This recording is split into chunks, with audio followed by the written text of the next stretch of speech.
1, 2, 3, 4. If you can do all your stuff, what can figure it out? That's how it chooses you. Making you big so I can pay attention to you. Hi. Hello and good morning. Good morning. I showed you my surface anatomy book because when I was working on the tiny house 3 years ago now, I missed a step carrying something out of the thing and just dropped it, fell down and dropped a pile of siding all around myself, pickup sticks, only I was one of the sticks and we were all entwined and on one another. And I jacked my left foot up really badly, it was angry red purple for a really long time. And then it healed. And somehow in the last week I have re-injured it. Wow. But it's one of those annoying injuries that's just because I'm old. Because I have done nothing strenuous. There was no trauma. I wore my winter shoes for the snow, and I think it was the winter shoes thing. So I had to use this to figure out how to put kinesio tape on myself. I was like, well, right. I need help. I walked the dogs, and I was like, ow, ow, ow, ow.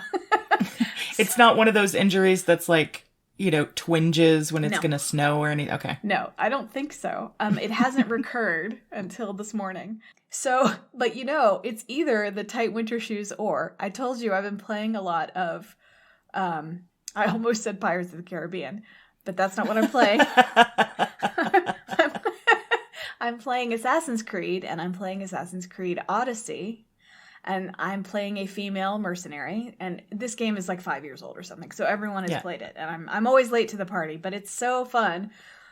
And she, you basically just run up and down mountains all the time. And then you get a horse pretty early on, but there's a lot of virtual cardio. I'm a big fan of that. Virtual cardio. And so what I think maybe happened is I had dreams about running up mountains, and I somehow injured my foot like a dog who kicks their feet when they sleep. Mm-hmm. I thought maybe that happened to me, something about the nervous system depression that's supposed to happen when humans sleep so that we don't do shit like that. Maybe that mechanism is broken in me and I injured. Yes, that's how I injured myself. Just have an image of you now in bed, all is quiet, and you're having a dream about Assassin's Creed Odyssey, and you're going,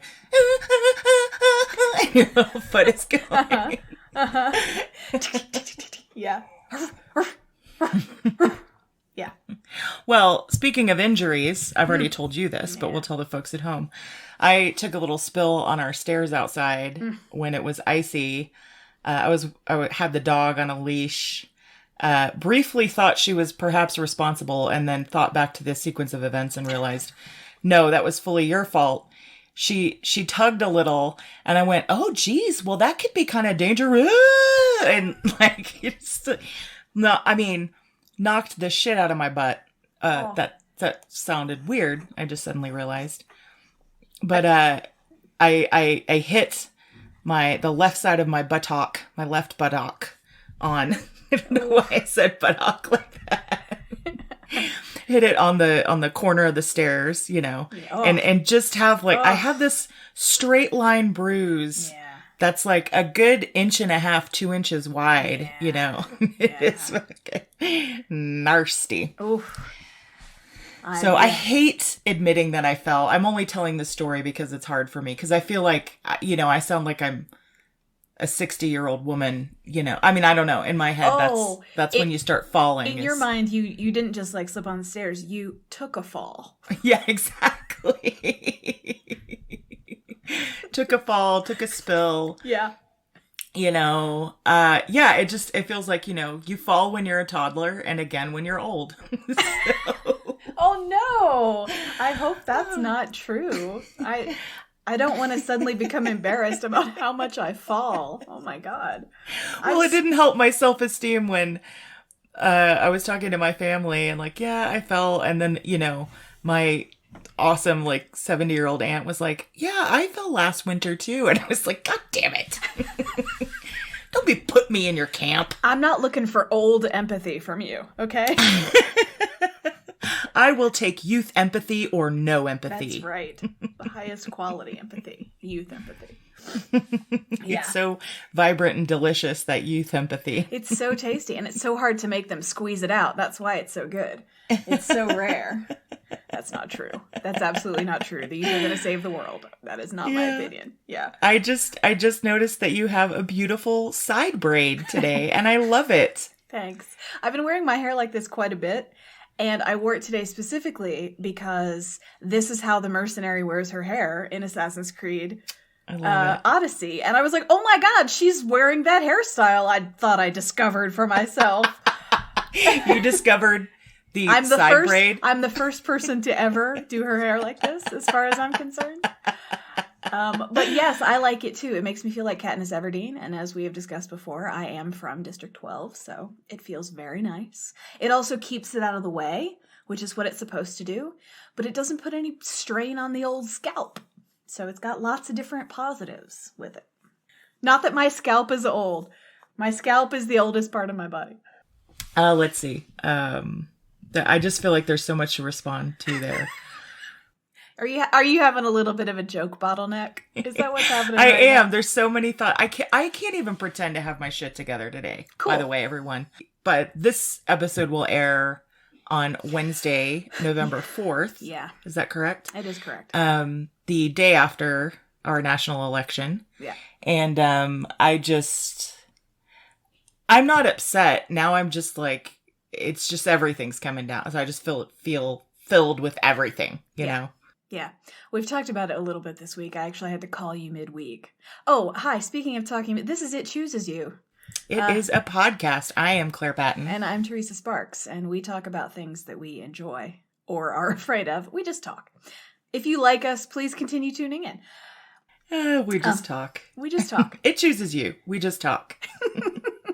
I had to call you midweek, which we try and refrain from doing so that we have some snappy patter at the top here.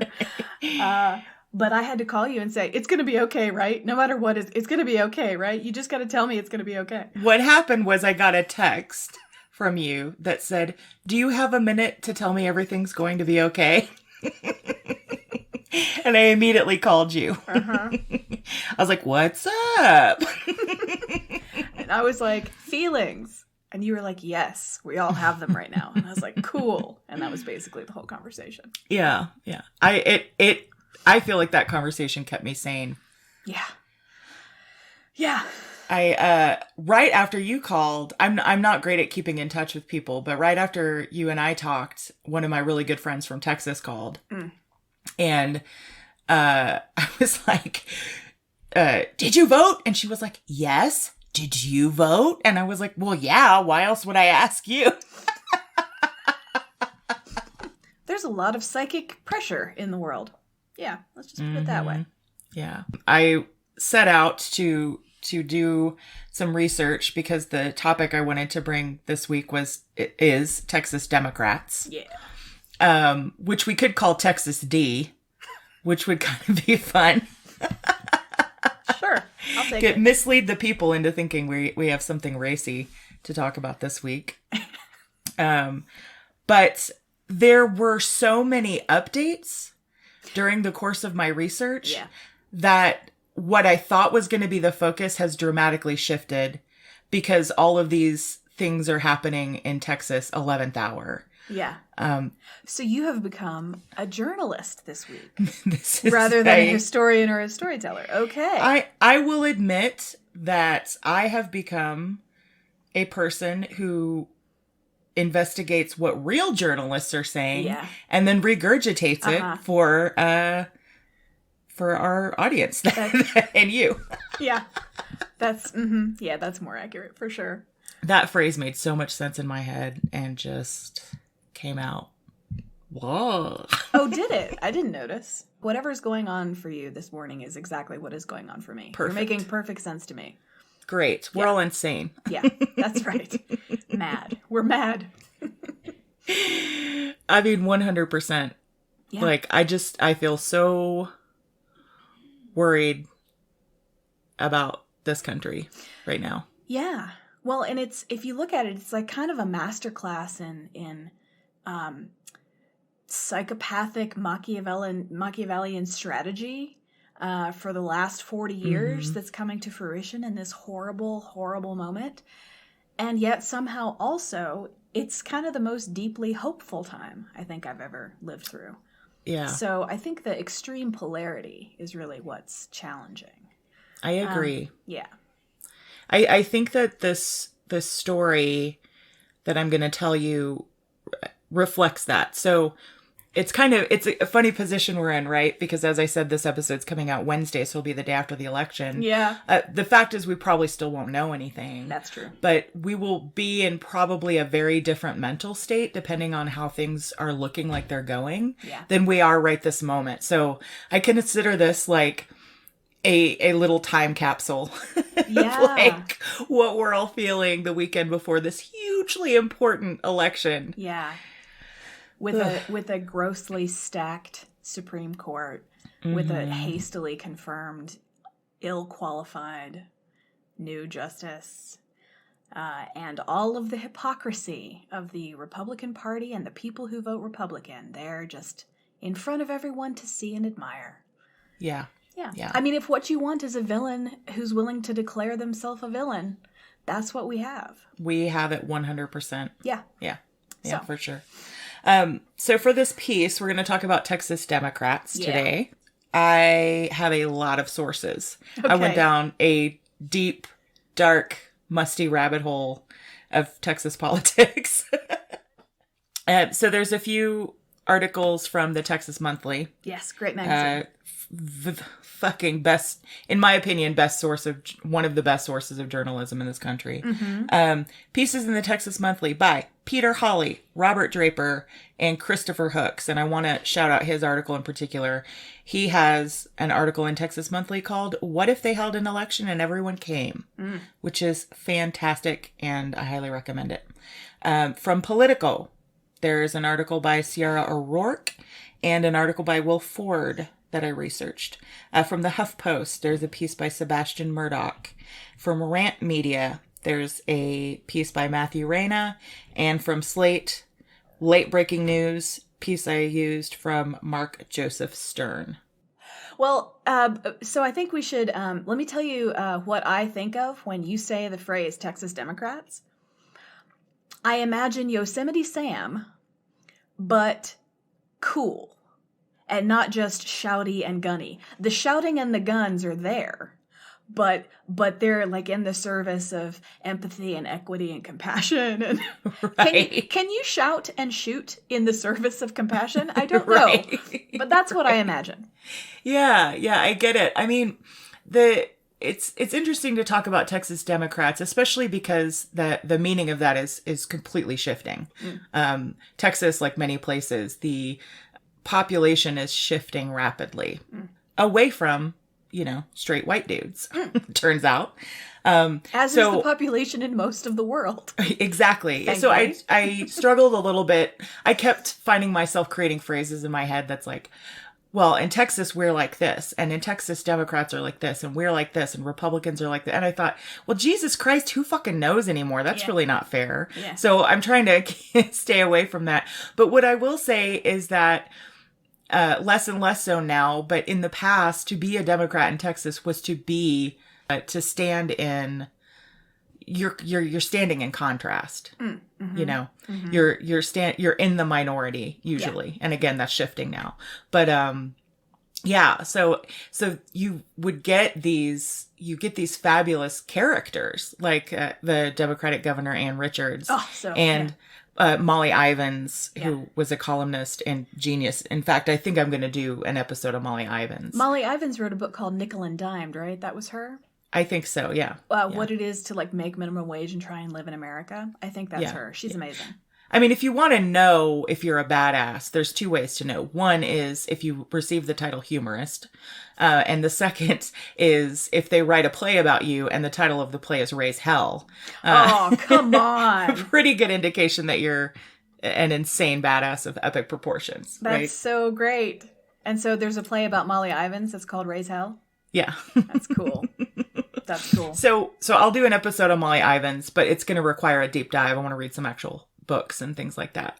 So yeah, to be a Democrat in Texas has historically it requires an extraordinary bravery and character and sort of sass, honestly. To bear a ring of power is to be alone. That's right. Exactly. But it's resulted in some marvelous characters and quips and a lot of witticisms. And so I love Texas Democrats. Texas has been in the national news a lot this election cycle as once again, as every election cycle, everybody's wondering, will Texas finally go blue? Now, I hope it does. But after doing all this research, I have no fucking idea, which is the only honest answer I can give anyone. Yeah.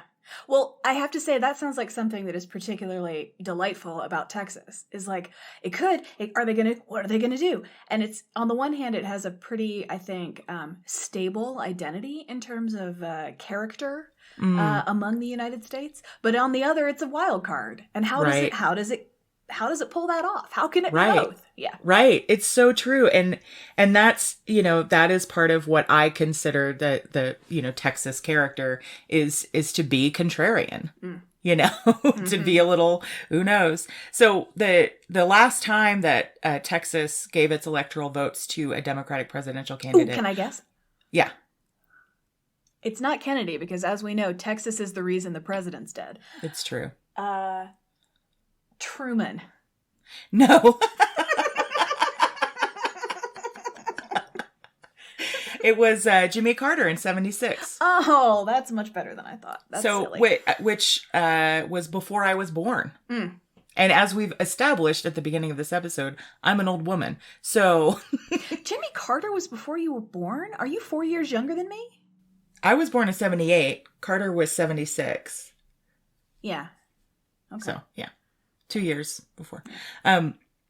So I just want to, there are going to be little factoids throughout. I just want to say 59% of Texas's population are people of color. Yeah. Yeah. All right. So well, that needs to be our baseline for proceeding. Cool. Dallas and Harris counties. Harris County is where Houston is. They're the most populated counties in the state. And between the two of them, 1 in 4 Texans live there. Oh my goodness. Okay. Needless to say, these are areas that tend to lean toward the Democrats. Yes, as happens when people have to live with others who are not exactly like them, you kind of become cooler. Also, think about the thousands of square miles of virtually completely vacant land. Virtually completely vacant. You like that? Yeah, it's great. If because it's very Texan of you. Yeah. Just to give you an idea of the shifting political slant of Texas. In 2004, the Republicans won Texas by 23 points. This was the Bush and Kerry race. But in 2016, the Republicans only won Texas by 9 points okay. in the Clinton and Trump race. So, it's easy to characterize it as Republican, but there's some cracks have been showing. Yeah. Well, it's also interesting in terms of the coup, the attempted coup, right? Where we say, oh, voter fraud, let's restrict people's access to the polls to solve this problem. I'm sure that move on the part of the population of Texas was very, very alarming to Republican strategists. Mm-hmm. Yeah. And that is exactly where we're going with this. Okay. You're good. So I believe it was Thursday I read the total number of early votes in Texas had overtaken the total number of votes cast in the 2016 general election. Yes, good for you, Texas. So as of yesterday, Saturday, October 31st, Halloween, 2020, 9.7 million Texas voters had already cast their ballots. Yes. Needless to say, the Republicans are shitting their pants. Yeah. Well, they're all old, so that's appropriate. Yeah. Incontinence stalks us all, Claire. They're falling downstairs, shitting their pants. That's right. I'm sorry. I'm so amused at the idea of incontinence stalking people. Okay. To give you an idea of the shifting demographics and political thrust of Texas, in 2018, Beto O'Rourke was within 2.6 points of beating Ted Cruz. Yeah. So that year, the Democrats took 12 new seats in the Texas House and took 2 congressional seats. And this, combined with Trump's mishandling of the pandemic, has given Democrats hope that there could be a significant blue shift in Texas. One place that has been historically completely ignored by Democrats is West Texas.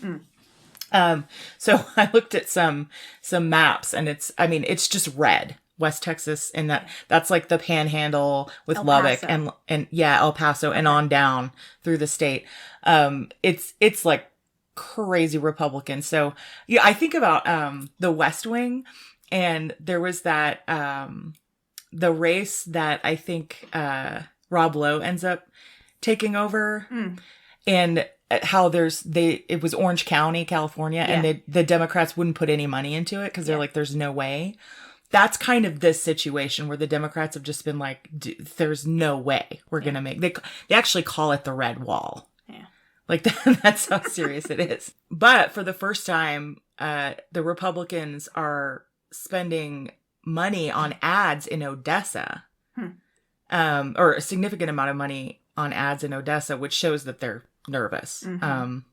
So again, in 2018... Beto O'Rourke was the first Democratic candidate to visit every county in Texas. Yeah. So most Democrats completely ignore it because they think that it's an impenetrable fortress of Republican bullshit. It's the West Texas is all oil business and agribusiness. I've seen Lonesome Dove. I think I get it. Sorry, is that exactly the kind of stereotype that causes divides between Democrats and Republicans? No, it's just that I've never seen Lonesome Dove. Beto says that he got the idea to travel to every county and to travel specifically to West Texas from Stuart Williams, who is my new hero. Okay. So Stuart Williams is the only field organizer for the Democratic Party in West Texas. Oh, man. He's based out of Lubbock, which I will just go ahead and say is a conservative bastion. It is a city, but, it's super conservative. And he's been involved in politics since he was a teenager. So I just have this, vision of him, out there, talking about, an outpost of, some beacon of light in, the darkness that is this. That's actually how I imagined him, because I've been playing Assassin's Creed. Yeah. I imagined him as a shining column of sparkly light telling you there's something great there. Oh my gosh, he totally is. And I couldn't find, much coverage of him, but it's so cool that Beto was like, oh no, this is the guy. Because when Beto wanted to start traveling, everyone thought he was insane. They were like, why would you ever waste your time and resources by going there? But basically what happened was he called Stuart Williams and he said, hey man, what does your movement in West Texas need? And Williams was like, literally, quote, y'all gotta show up. Yep.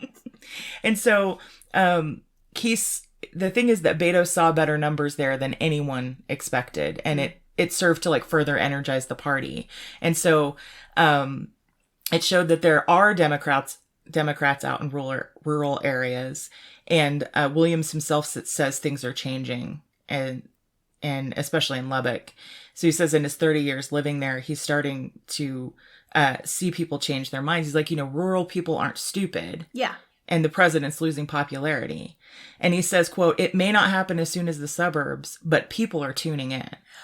Well, there's also this thing, if the problem is that a growing number of rural Americans are feeling disenfranchised in various ways, or afraid of whatever they're afraid of. Their amygdalas are overactive, whatever that is. Ignoring them, all that does is reinforces the fact that they are somehow not valuable. Yeah. And this is actually part of the reason I love this movement to move to a national popular vote, apart from the fact that the Electoral College is a vestige of slavery, and we need to get rid of it as soon as humanly possible.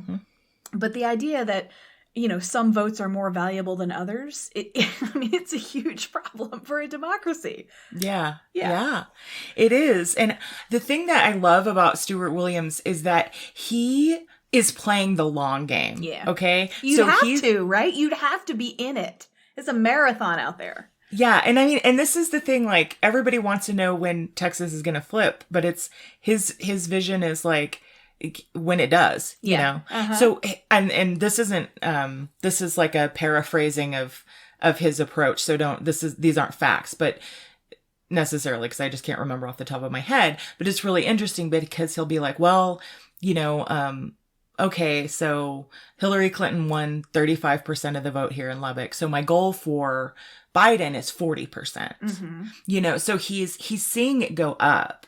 And so he has these very realistic goals when, you know, and this is definitely how I undertook the research for this piece is I'm like, when's it going to happen? And he's like, hey, it's okay. The point is to see hope and be hope, you know, it's a massive cultural shift. Yeah. It'll happen in its own time. Exactly. Subject to forces you are not in control of. Yeah. Yeah. So the really cool thing is that this year, Democrats are investing a lot more resources in these rural areas. So there's more volunteers, there are more outposts, there's more action going on. As in most places, the Democrats' strategy is to register more voters. Yeah. Right? Well, historically, when people vote, Democrats are elected. The Republicans really don't have anyone else to register in Texas. Yeah. So there was even this, and again, this is a little less than like an exact factual thing because I didn't take notes on it, but there was even this, one of the articles I read, the reporter interviewed a kind of a Republican go-to like organizer. And he's like, yeah, we're really focusing on registering people who have moved counties and maybe forgot to renew their registration. And and then he talked to a Democratic organizer and he was like, I cannot believe he admitted that to you. Like, there's just, you know. Yeah. And, you know, needless to say, in places like Austin and Houston, the tech industry is huge. So you have an influx of people coming in from other states and other places. They may be, God forbid, other colors and have other beliefs, you know. So these areas are changing just rapidly. So, you know, kind of shifting to more urban settings and the vote there as it really centralizes around Harris and Dallas County. So Texas has remained red for so long because Republicans have been actively engaged in voter suppression, turns out. With a rapidly changing demographic, Republicans know it's just a matter of time before they're thoroughly trounced in the Lone Star State. So their only option is to intimidate, regulate, and bully people out of voting. Yep. So we're going to get a little into the history of, light history of voter suppression in Texas. Yeah. So here we go. So voter turnout is historically really low in Texas. In 2014, it was 28% of eligible voters voted. Yikes. And as ballots cast have grown significantly, Texas was still 42nd in the nation for voter turnout as of 2018. 42nd. Yeah. Who was first? Do you have a list? I don't have a list. I wish I knew who's. I actually know the Texas beat out New York. So it's a better turnout in Texas than in New York, at least in 2018. In this fantastic article from Christopher Hooks in the Texas Monthly, I'm going to quote him now. He says, the Declaration of Independence avers that a government is legitimate only if it enjoys, quote, the consent of the governed. That's right. But for much of U.S. history, it hasn't worked that way. Instead, the people have had to seek consent from the political party in power to participate. When consent is denied, we call that voter suppression. Such disenfranchisement can take many forms. It can be overt, a poll tax or a literacy test, or it can be more subtle, such as the way local officials in rural Waller County have curbed voting hours and limited the number of polling places to blunt the influence of students at the historically black Prairie View A&M University. Ugh. One piece of American history I didn't know was that in 1964, there was this movement called Operation Eagle Eye. Its critics call it Operation Evil Eye, where Republicans say they situated 100,000 poll watchers in minority and working class neighborhoods to monitor voting. And to, let's face it, frankly, intimidate voters. Yeah, that's right. Yeah. I've kind of left out some specific names of movements, organizations, and assholes. I just figured, like, you know, I don't really want to give them any free marketing and publicity, but so the man in charge of this movement said the goal was to discourage over 1 million people from voting. Yeah. So this organization had that year in 1964, 10,000 poll watchers in Texas. And let's just stop for a second and think about what kind of person you have to be willing to intimidate others into not voting. Like, just imagine the darkness of your soul. Oh, completely. And there's actually another movement. It's been around for a few years in the Houston area in Harris County. I'm not going to say their name. They also, they've been doing the same thing with poll watching, and they specifically are trying to recruit military and ex-military because they want intimidating looking people. Yeah, that's right. Mm-hmm. Yeah. It's like having bouncers, but at a polling place, which is the most anti-democratic thing I've ever fucking heard. Yeah. Today. Yeah. Tomorrow is a new day. It's been that kind of year. Yeah.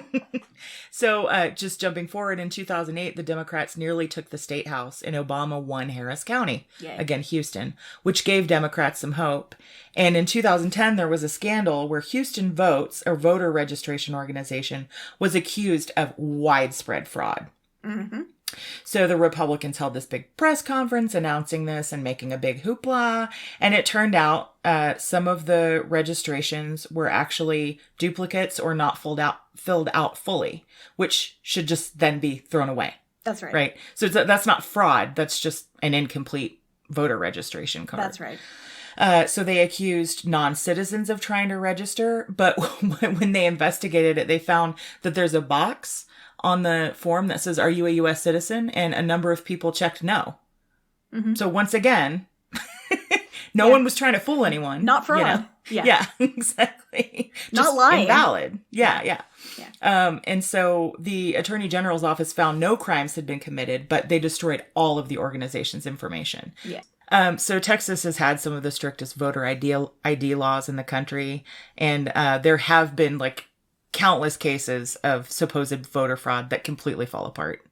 Yeah. Texas has also repeatedly violated federal law, which requires, it's called the motor voter. So it requires voter registration to be offered as part of a driver's license renewal. Mm-hmm. So they've continually violated that. That's federal law. Oh my God. So that's, a dip of the toe in the, dark, frightening waters of voter suppression in Texas. Let's just go ahead and skip to this year. Okay. So this was big in the news. Governor Abbott extended early voting by a week this year in a concession to the existence of COVID-19. So Greg Abbott is a Republican governor of Texas. I guess we can call him the Republican governor of No, Texas. he's a. There have been more than one. Yeah, that's true. Thanks. So he did actually extend early voting by a week, but then he walked back his position a lot by limiting each county to one drop-off location. Yeah, see, this is exactly what we're talking about. What? We're offering a drop-off location. Oh, there's only one in your county, and there are 8,000 people in your county, so best of luck. Or in Harris or Dallas counties, what? Millions of people. With one drop-off. Harris County has 4.7 million residents. Right. And so that law disproportionately impacts traditionally Democratic districts, right? Absolutely. Because in those two counties, there will be a warehouse of ballots to be processed. Mm-hmm. Yeah. Yep. And unfortunately, obviously this ruling was challenged, and unfortunately it held up in court. So that restriction to one per county is stuck. Some local officials have attempted to expand mail-in voting in the face of the pandemic, but Republicans have made every effort to squash this. Yeah. The next word in my notes here is dicks. Uh-huh. It's the other kind of Texas D. Nice. And then we're not even going to totally get into gerrymandering. Let me just trust me when I say that's been a nightmare. Yeah. They've completely redrawn districts to it's a nightmare benefit the Republican everywhere. Party. Yeah, it's a nightmare everywhere. If Democrats can win the state house this year, they will be part of redistricting. Yeah. So the problem is that the Texas Constitution allows state officials to redistrict by overruling the House. So there's a lot at stake. That seems just fully legally incorrect that they would be allowed to do that. Who wrote did Republicans write the Texas Constitution? Oh, I'm sure they did. Yeah. So, I'm working on this piece, whatever. I wake up this yesterday morning and I'm like, holy fuck. It's a huge crowd of Trump supporters flying the Trump flag and their fucking trucks and stuff harassed the Biden-Harris bus that was traveling through Central Texas. And Stuart Williams, Democratic organizer up in Lubbock that I mentioned earlier, they've had destruction of like Clinton signs and Obama signs and Nazi sort of Nazi imagery painted on their building. Yep.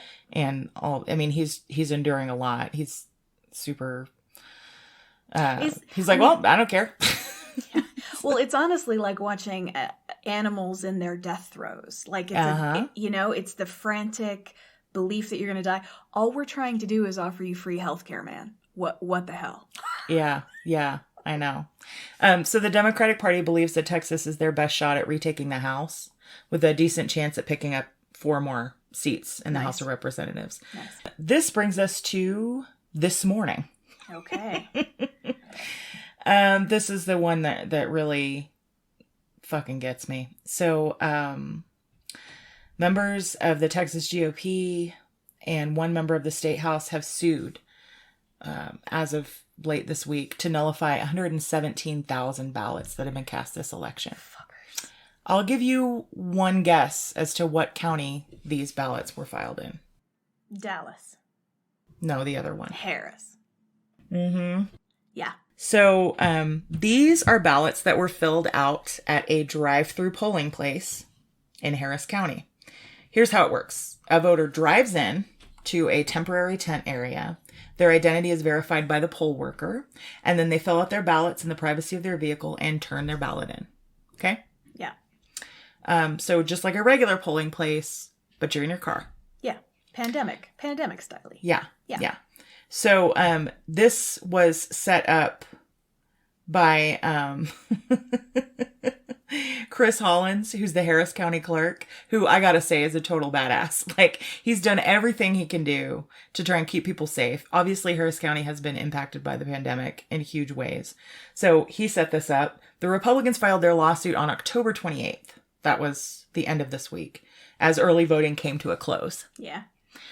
They had 4 months to file the lawsuit, and they just now did it. I mean, the only conclusion I can come to is that they wanted to go ahead and let people vote so that they could then throw their votes away, and it'd be too late for them to do anything about it. That's right. That's exactly. I mean, that's got to be the tactic here. That's right. I'm just gonna interrupt one more time. Yeah, please do. I definitely want to hear this. But I was reading yesterday about the Dark Triad.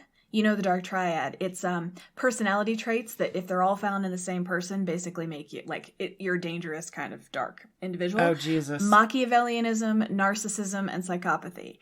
If you wanted a Dark Triad piece of behavior, that lawsuit and the timing of it is exactly that. Yes, I agree. The Republicans' argument is that only state legislature has control over voting regulation. And since the legislature didn't approve the drive-in voting, all these ballots should be thrown away. The problem is that the Supreme Court has repeatedly ruled that this is not the case. Yeah. And even if it were true, Texas law allows for voting in a temporary and movable structure. Yeah. And that's where drive-through voting takes place. And even if that were a problem, the Secretary of State in Texas approved the drive-through voting. So it's like the definition of a nuisance lawsuit. Yeah. Unfortunately, it's designed to protect fascists. Yeah. Because there's some regulation about curbside voting. And so they're trying to call it curbside voting, but it's not. So anyway, unfortunately, this case has fallen to one of the most conservative and partisan federal judges in the country. Yeah. It's not unfortunate. That's by design. Yeah. It has to be. If it gets appealed, it'll go to the 5th U.S. Circuit Court of Appeals, which is very conservative and known to violate voter rights. And at that point, it would go to SCOTUS. And, well, yeah, we know how that would go. Yeah. So Harris County has some growing resistance and, in my opinion, fucking folk heroes happening right now. Good. Let's celebrate them. Yeah, so we're ending with this. Chris Hollins, who I mentioned is the Harris County clerk, he's the defendant in the case, listed as the defendant in this case about these votes. On Wednesday, he said on Twitter, "We'll keep saying it. Drive-through voting is safe, completely legal, and the plan was approved by the Secretary of State. Every vote cast by registered voters will be counted." That's right. Hollins left 8 polling locations open for 24 hours instead of closing at 7 p.m. for 2 days. This was, I think, Thursday and Friday of this week. Yeah. And in that time, 10,000 people voted during those extended hours. That's right. Because people have to work. That's right. This doesn't come in so much directly with voting, but also in Harris County, there's Lena Hidalgo, who's the Harris County judge.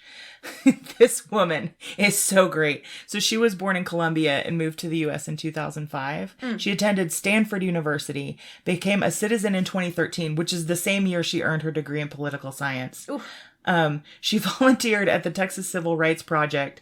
She enrolled in a master's program studying public policy. Yeah. She's a force. She's a force, this one. Yeah. She started becoming interested in criminal justice reform. And when Trump was elected in 2016, she was like, oh, I need to get into politics. Okay.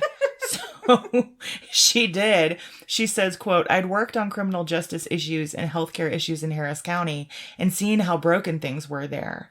Under Trump, she feared they would only get worse. I have to go and do something about this. She ran against and won against the popular Republican judge, Ed Emmett.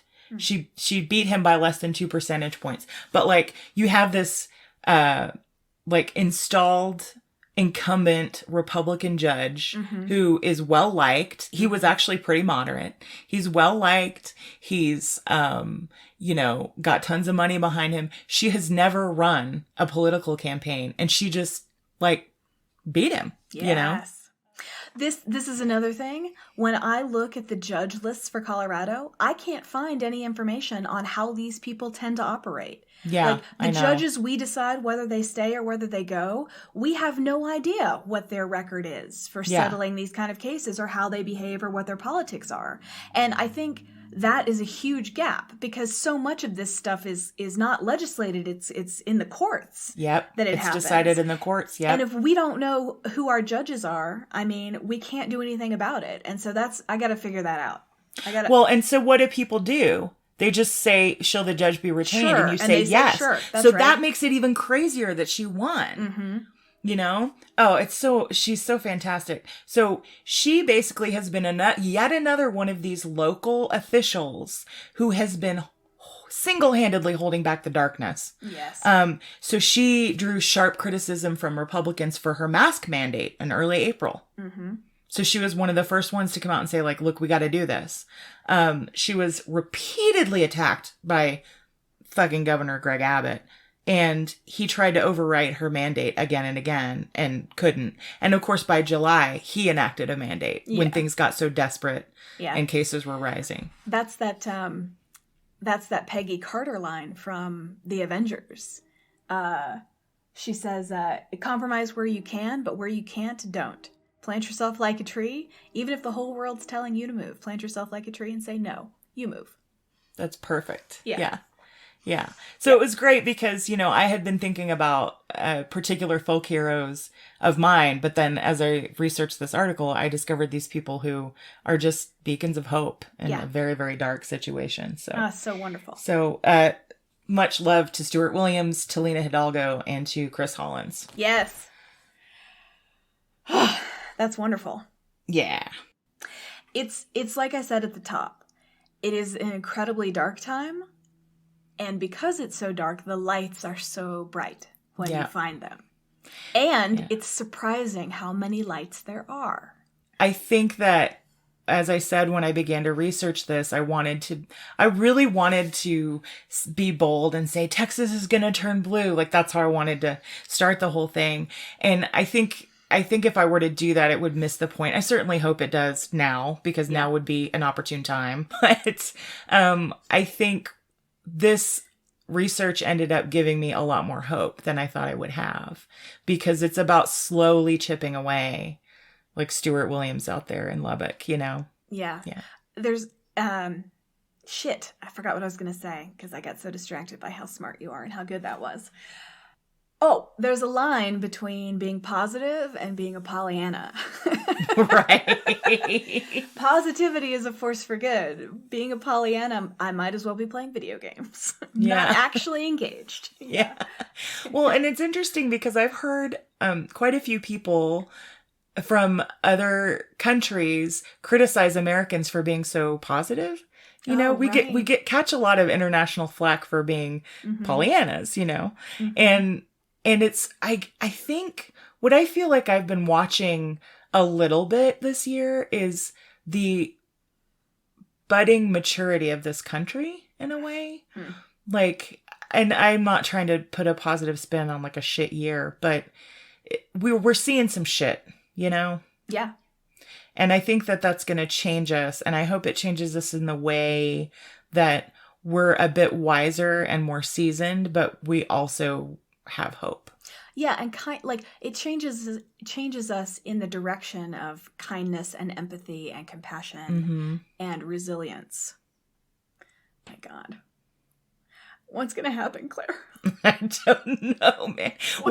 Okay. So if this comes out on Wednesday and things have gone what I would consider horribly, horribly wrong, then everyone, let this be, as we said, let this episode be a sliver of hope in the darkness.